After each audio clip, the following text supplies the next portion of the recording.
Emmanuel Macron à Kiev dans quelques heures, peut-être même quelques minutes. Europe 1 vous le révélait dès hier, le chef de l'État est attendu dans la capitale ukrainienne dès ce matin. Bonjour Martin Lange. Bonjour Fanny, bonjour à tous. Alors Martin, on se demandait comment le chef de l'État, accompagné du chancelier allemand Olaf Scholz et du Premier ministre italien Mario Draghi, comptait se rendre dans la capitale ukrainienne. On a la réponse ce matin, ils ont choisi le train. Oui, si l'on en croit la photo publiée par le journal italien La Repubblica cette nuit, on y voit les trois chefs d'État en pleine discussion dans un wagon.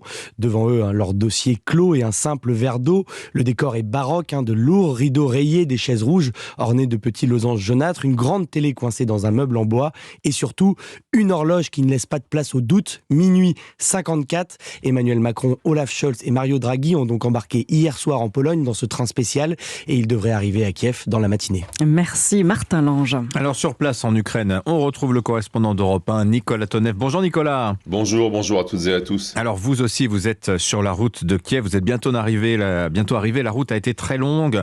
En chemin, vous avez croisé bon nombre d'Ukrainiens. Quel regard Nicolas porte-t-il sur Emmanuel Macron ? Alors vis-à-vis d'Emmanuel Macron ou de la France, il y a un contentieux dans une partie de la population ukrainienne, contentieux qui remonte au début de l'offensive russe et qui est lié à l'attitude de certaines entreprises françaises qui sont restées faire du commerce en Russie, comme Leroy Merlin ou Auchan. Ensuite, les propos du président français sur la nécessité de ne pas humilier la Russie, les nombreux coups de téléphone passés à Vladimir Poutine, tout cela conduit certains Ukrainiens à émettre des doutes sur la puissance de l'engagement français vis-à-vis de leur pays. Il m'est arrivé sur le terrain d'être interpellé, interrogé avec ironie sur cette attitude de l'Élysée.